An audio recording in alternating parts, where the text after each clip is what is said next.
Perfect. Okay. So we're here at the VATSIM room at Flight Sim Expo 2023, and I got to speak to the president, Tim, and now I've got a controller here, and what we're going to do. This is Paul. How you doing? Nice to meet you, Paul. Nice to meet you. So, Paul, tell us a little bit about yourself and kind of how you got into being a controller and what your background is. Yeah, so I started VATSIM back in 2014, just as a pilot. Did that for a little while, and then I kind of got into I started reading on news articles and YouTube of all these virtual controllers. Sure. So I started kind of looking into it, and then I decided to join. At the time, it was Los Angeles. Stayed there for not too long. Started my training there, but then I moved to Atlanta, and then been there basically ever since. So maybe 6-7 years now.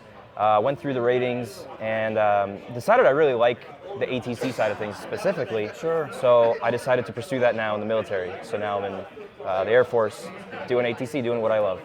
So is that a fairly common thing? People who are actual air traffic controllers and then on the side doing virtual air traffic control, is that a common thing? We definitely have a decent amount of those people. There are obviously the controllers that they want to do the real world and nothing else, but we definitely have a decent amount of controllers that they come home from their real world job and then share their experience and their training, and then they help us and make it a more realistic environment on the VATSIM network, which is awesome. So I got to ask then, what's more challenging? Definitely the real world side of things. Okay. So, as a controller, and we, this is a topic that comes up pretty frequently, where you get new pilots. I would say that when I first got onto different platforms with virtual air traffic control, and I actually hold a private pilot license, I'm still nervous. Right. I still get.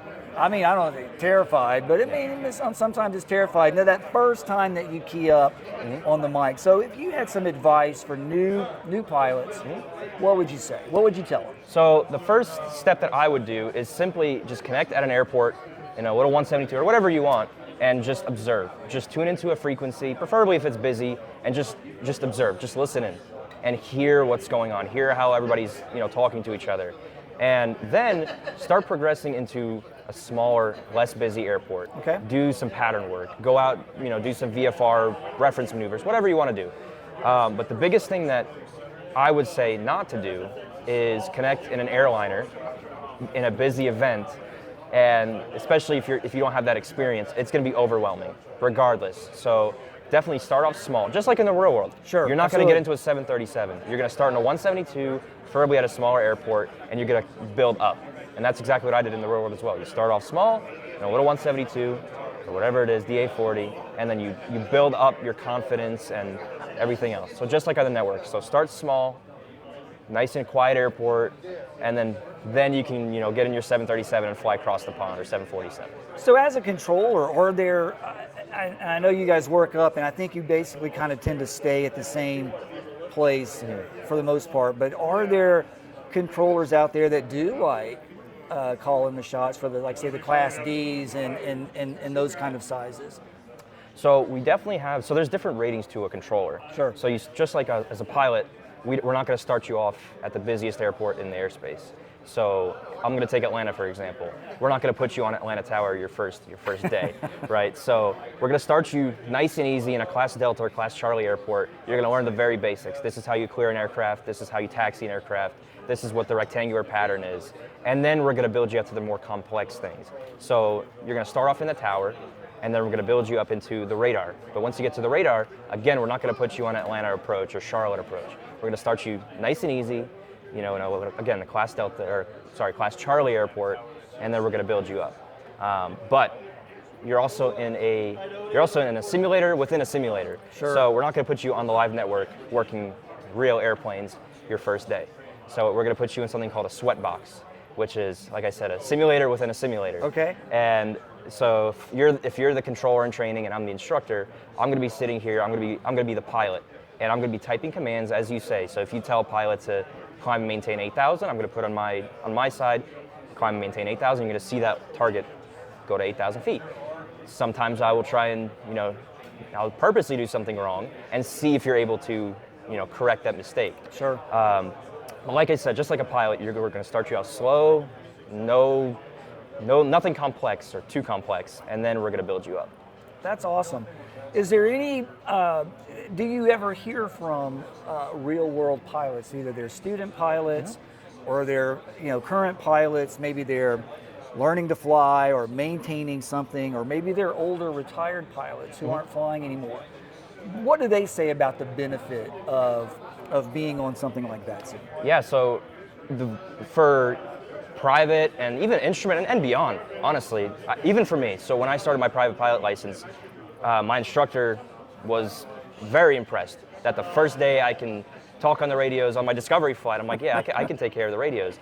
And he's like, oh, so how'd you learn all this? And I explained to him about VATSIM, and he was very impressed. And now, actually, that flight school uses VATSIM and all of their benefits to help, train their student pilots. Oh, that's so awesome.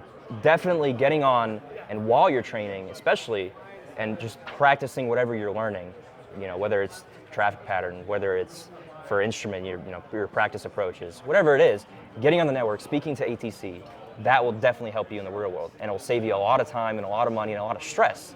So you're not, keying up on the real frequency and you're stuttering, you don't know what to say, and then your instructor has to take over. So definitely use VATSIM to an advantage in that sense as well. Okay, I'm not trying to poke fun, but I also got to ask, do you ever just hear somebody say something and you just like, I'm not keying up just yet because I gotta get the Snickers out. Yep. And then I'm going to key up and give some nice, polite, gentle guidance. Absolutely. So we definitely have our newer pilots, and like I said earlier, preferably do it in a non-busy airspace, or even if you go to let's say a busy airspace like Atlanta, try not do it on a Friday night or Saturday night. Do it when it's relatively quiet, and I will almost guarantee you that the controllers will be much more willing to help you and guide you, rather than when we're trying to get as many airplanes into the airport as possible on a Friday night. Sure. So definitely, like I said, take it slow. I understand everybody wants to get in that big airplane and fly into the biggest airspace in the world, but I'm telling you right now, just start slow, and it'll help you significantly in the future. Agreed. Well, Paul, I appreciate your time, and thank you so much. And so again, having a great time here at Flight Sim Expo 2023 at the VATSIM room. A lot of people in here. They're actually running some airports right now. It's amazing. And again, I think that hands down that this is the type of add-on or supplemental use of this platform that brings it to the next level. I think this is more than any, other than the actual, X-Plane or Microsoft Flight Simulator itself. I don't think there's any piece of peripheral equipment that's more important than this. So anyway, you guys have a great day, and there'll be more to come. Thanks.